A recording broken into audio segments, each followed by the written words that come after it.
Good morning. എന്നാ പറയുന്നു? എല്ലാവരും സുഖമായിട്ടിരിക്കുന്നോ? നിങ്ങൾക്ക് മനസ്സ് തുറന്ന് ചിരിക്കാൻ പറ്റുന്നുണ്ടോ? അതായത് ഉത്തമ, ഒരുപാട് പ്രശ്നങ്ങൾക്കിടയിലും മനസ്സ് തുറന്ന് ചിരിക്കാൻ പറ്റുന്നുണ്ടോ എന്നതാണ് എൻ്റെ ക്വസ്റ്റ്യൻ. അതായത് നമുക്ക് ചുറ്റോട് ചുറ്റും പ്രശ്നങ്ങളൊക്കെ തന്നെയായിരിക്കും, പക്ഷെ നമുക്ക് മനസ്സ് തുറന്ന് ചിരിക്കാൻ പറ്റുന്നുണ്ടെങ്കിൽ അതല്ലേ ഏറ്റവും വലിയ അച്ചീവ്മെൻറ്റ്.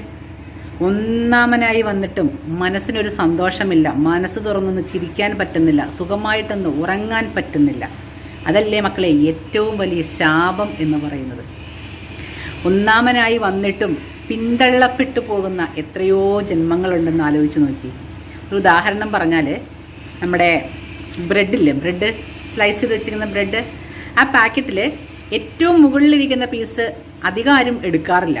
അത് ആദ്യമേ തന്നെ ഞാനൊക്കെ എന്താ ചെയ്യണമെന്ന് വെച്ചിട്ടുണ്ടെങ്കിൽ, അത് തുറക്കുമ്പോൾ തന്നെ ആ പീസ് എടുത്ത് സൈഡിലേക്ക് ഇറക്കി വെച്ചിട്ട് ബാക്കിത്തെ മുഴുവൻ കഴിച്ചിട്ട് ലാസ്റ്റ് വന്നാൽ മാത്രമേ അത് എടുക്കുള്ളൂ.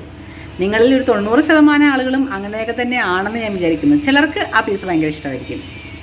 അതാണ് ഞാൻ പറഞ്ഞത്, മുന്നിൽ ഇരുന്നത് കൊണ്ട് കാര്യമില്ല, അല്ലെങ്കിൽ മുന്നിൽ വന്നതുകൊണ്ട് കാര്യമില്ല. അവിടെ നിന്ന് നമ്മൾ പിന്തള്ളപ്പെട്ടു പോകുന്ന ഒരുപാട് സാഹചര്യങ്ങൾ നമ്മുടെ ജീവിതത്തിൽ ഉണ്ടാവാറുണ്ട്.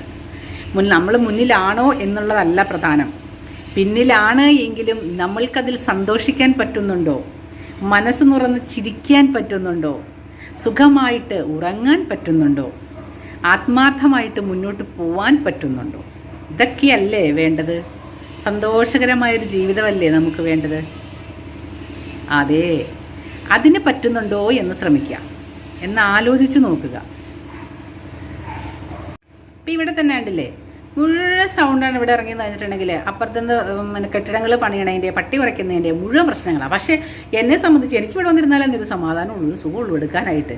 അതുകൊണ്ടാണ് ഞാൻ ഇവിടെ വന്നിരുന്ന് എടുക്കുന്നത്. അകത്ത് കയറിയെന്ന് വേണമെങ്കിൽ എടുക്കാം, പക്ഷേ എനിക്കൊരു എന്താ പറയുക, നമുക്ക് ചില സ്ഥലങ്ങളിൽ നമുക്ക് കുറച്ചൊരു ഉന്മേഷം കൂടുതലൊക്കെ ഉള്ളൊരു സ്ഥലങ്ങൾ. ഇവിടെ കണ്ടിങ്ങനെ ഏറൊക്കെ എന്താ പറയുക, കാറ്റൊക്കെ അടിച്ച് എല്ലാ കാഴ്ചകളൊക്കെ ഒന്ന് കണ്ട് ഇവിടെ ഇറങ്ങിയത് സംസാരിക്കുമ്പോൾ ഞാൻ കുറച്ചും കൂടെ ഹാപ്പി ആയിരിക്കും. അതുകൊണ്ട് നമുക്ക് ഇവിടെ തന്നെ ഇരിക്കാം. എന്തെങ്കിലും ബുദ്ധിമുട്ടുണ്ടെങ്കിൽ പറയാനോട്ടോ. ഈ മറ്റ് സൗണ്ടുകളൊക്കെ വരുമ്പോൾ ചെറിയ ബുദ്ധിമുട്ടുകളാണെങ്കിൽ ഞങ്ങൾ സഹിച്ചോ, അതാണ് നല്ലത്. വലിയ നിങ്ങൾക്ക് എന്തെങ്കിലും അങ്ങനെ എന്തെങ്കിലും ഡിസ്റ്റർബൻസ് ഫീൽ ചെയ്യുന്നുണ്ടെങ്കിൽ പറഞ്ഞാൽ നമുക്ക് ഇവിടെ നിന്ന് മാറിയിരിക്കാം. പിന്നെ ഇന്നലെയല്ല 2 ദിവസമായിട്ടോ എനിക്കൊരു മെസ്സേജ് വന്നിട്ട്, അതായത് എനിക്ക് മെസ്സേജ് അയച്ച ആളുടെ സഹോദരിയെ കുറിച്ചിട്ടാണ് പറഞ്ഞത്.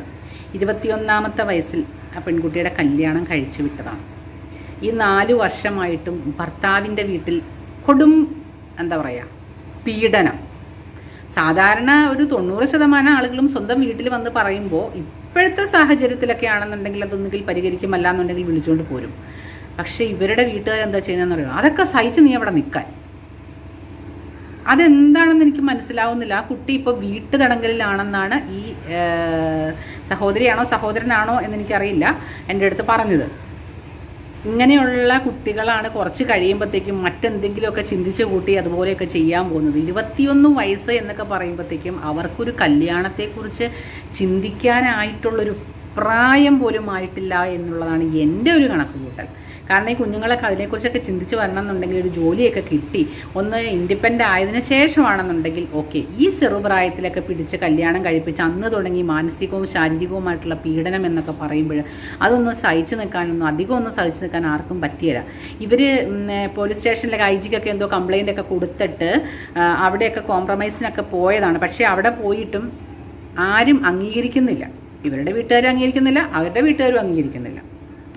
ശരിക്കും പറഞ്ഞാൽ ഈ കുട്ടിയാണ് ശരിക്കും പെട്ടിരിക്കുന്നത്. എൻ്റെ അഭിപ്രായത്തിൽ ആ കുട്ടിക്ക് ധൈര്യം ഉണ്ട് എന്നുണ്ടെങ്കിൽ ഒന്നുകിൽ സ്വന്തം വീട്ടുകാരെ പറഞ്ഞ് മനസ്സിലാക്കി ഇറങ്ങി പോരും അവിടെ നിന്ന്. അല്ലാതെ അവിടെ നിന്നിങ്ങനെ അത് വേറെന്തെങ്കിലുമൊക്കെ ചെയ്തു പോവും. അങ്ങനെയൊക്കെ നിൽക്കുന്നവർ അത്രയും അതവിടെ പീഡനം സഹിക്കുന്നുണ്ട് എന്ന് മറ്റൊരാൾക്ക് തോന്നണമെങ്കിൽ എന്തുമാത്രം കഷ്ടപ്പാടായിരിക്കും അതവരുടെ സഹിക്കുന്നത്. ഞാൻ ഇരിക്കുന്നത് എന്ത് മാതാപിതാക്കളാണ് ഇവരൊക്കെ എന്നാണ്. ഇത്രയും ചുറ്റുപാട്, നമ്മുടെ ഇത്രയും ചുറ്റുവട്ടങ്ങളിൽ ഇത്രയും കാര്യങ്ങളൊക്കെ നടന്നിട്ടും ഇവരിതൊന്നും മനസ്സിലാക്കുന്നില്ല. മകൾ തിരിച്ച് വീട്ടിൽ വന്ന് നിന്ന് കഴിഞ്ഞിട്ടുണ്ടെങ്കിൽ സമൂഹത്തിൻ്റെ മുന്നിൽ നിന്നും എന്തെല്ലാം ചോദ്യങ്ങളുണ്ടാവും. ഇതൊക്കെയായിരിക്കും ഇവരുടെ ചിന്താഗതികൾ. എനിക്ക് മനസ്സിലാവുന്നില്ല. അങ്ങനെയൊക്കെ ചിന്തിച്ചിട്ടായിരിക്കുമോ ഇവർ കുട്ടിയോട് അവിടെ തന്നെ നിൽക്കാൻ പറയുന്നത്? അതും അറിയില്ല. ഇനിയൊരു കാര്യം പറയട്ടെ, ഇത് പണ്ട് ഞാൻ കേട്ടിട്ടുള്ളൊരു കാര്യമാണ് കേട്ടോ. അത് കറക്റ്റാണെന്ന് തോന്നിയത് കൊണ്ട് ഞാനിപ്പോൾ നിങ്ങളോട് ഷെയർ ചെയ്യാം. അതായത് ഒരു ഭരണി, ഒരു ചില്ലിൻ്റെ ഒരു ഭരണി എടുക്കുക. നമുക്ക് അതായത് ഉള്ളിലുള്ളതൊക്കെ കാണാൻ പറ്റുന്ന രീതിയിലുള്ളൊരു ഭരണി എടുക്കുക.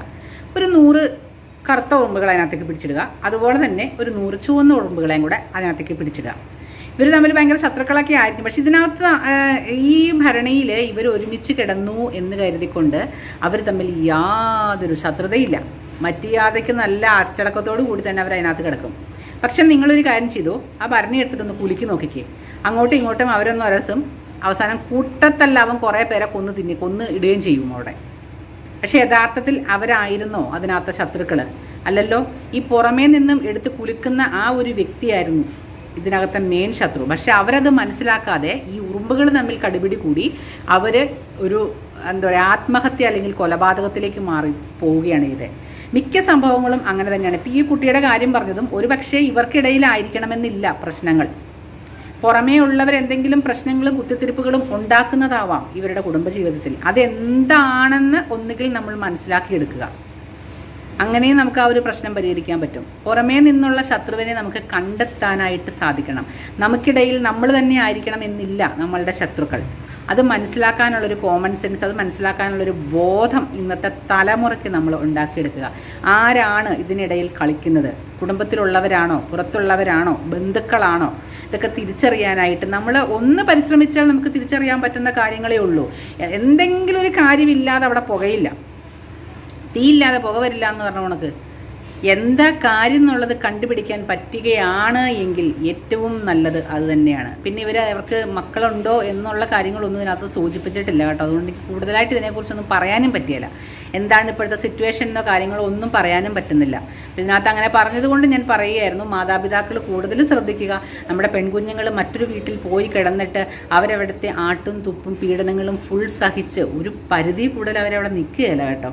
ഇപ്പോഴത്തെ കുട്ടികളാണ്.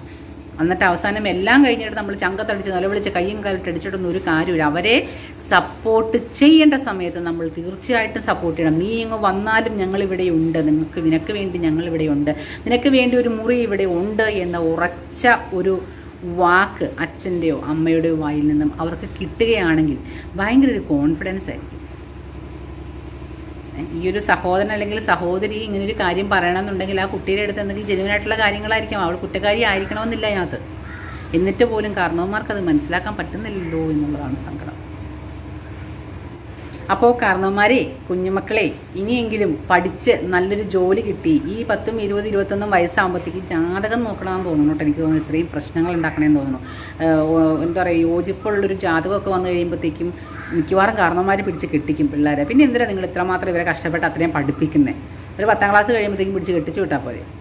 അത്രയും ആ കുട്ടികളുടെ കരിയർ ഡെവലപ്പ് ചെയ്തെടുക്കാതെ ആ ഒരു സിറ്റുവേഷൻ 21 വയസ്സെന്നൊക്കെ പറയുമ്പോഴത്തേക്കും അവർക്കൊക്കെ ജോലിക്ക് വേണ്ടിയിട്ട് ഉള്ള ശ്രമങ്ങളും കാര്യങ്ങളും ഒക്കെ തുടങ്ങേണ്ട ഒരു സമയമാണ്, അല്ലെങ്കിൽ അതിലേക്ക് വേണ്ടിയിട്ട് പഠിക്കേണ്ട സമയമാണ്. അതുവരെ അതിൻ്റെ ചുവട്ടിൽ വരെ ഇവരെ കൊണ്ടുവന്ന് വിട്ടിട്ട് നിങ്ങൾ കൈവിട്ട് കളയുന്നൊരവസ്ഥയാണ്. അവരെ ഇൻഡിപെൻഡൻ്റ് ആയിട്ട് ജീവിക്കാൻ ഇപ്പോൾ ആ കുഞ്ഞിന് തന്നെ ഒരു ജോലി ഉണ്ടായിരുന്നുണ്ടെങ്കിൽ അവൾ തീർച്ചയായിട്ടും അവിടെ പ്രതികരിച്ചേനെ, അല്ലെങ്കിൽ അവൾക്ക് അവിടെ നിന്ന് മാറി താമസിക്കാമായിരുന്നു. ഇത് താൻ തിരിച്ച് വീട്ടിൽ ചെന്ന് എൻ്റെ കാരണവന്മാരെന്നെ നോക്കുമോ?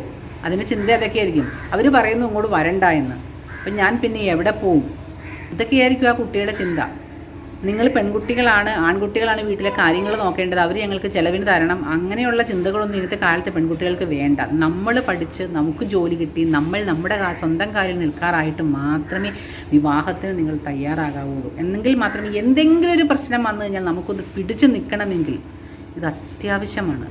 എന്നിട്ട് പോലും പിടിച്ചു നിൽക്കാത്ത പെൺകുട്ടികളുണ്ട്. അപ്പോൾ പിന്നെ ജോലിയില്ല, ഒന്നുമില്ല, 5 പൈസ കയ്യിലെടുക്കാനില്ലാത്തൊരാളുടെ അവസ്ഥ ഒന്ന് ആലോചിച്ച് ചിന്തിക്കുക, ചിന്തിച്ച് പ്രവർത്തിക്കുക, നല്ലത് മാത്രം ചിന്തിക്കുക, നല്ലത് മാത്രം ചെയ്യുക. Happy day.